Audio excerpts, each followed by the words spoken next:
Sino nga naman yung mag-aakala na magiging ganito pa pala yung itsura ni Project Miyong? Grabe naman kasi yung pinagdaanan nito. At ito na nga yung naging resulta ng pagpapaganda natin kay Project Miyong. Ayan o, grabe naman talaga. Nakaka-inlove na rin kahit papano. Pero budget meal lang kasi yung nakayanan ko.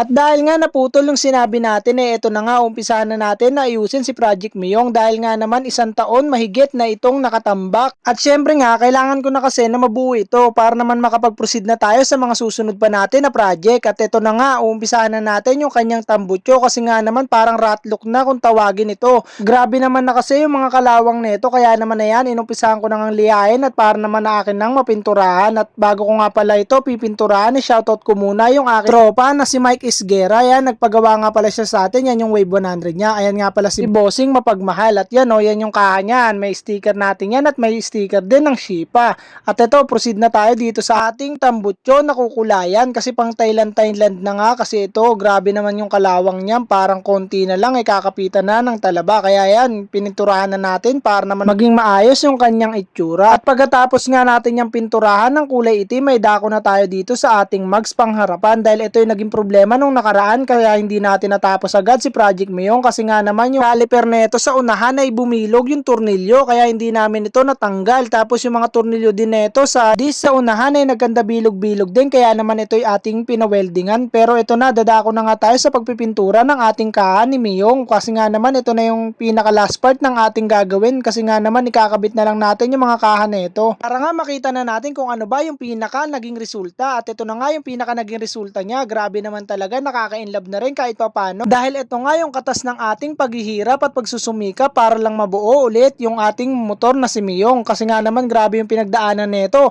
Halos 1 taon mahigit itong nakatambak kaya ito na, papaanda rin na natin siya. Kahit ako nga ay nagulat kasi nga naman tignan nyo naman, litaw na litaw talaga yung kagandahan niya at sabayan pa ng pangmalakasan na gulong natin na Shipatar Philippines. Ayan o, grabe naman talaga kaya naman start na natin yan. Baka Shipatar yan. Ang galing!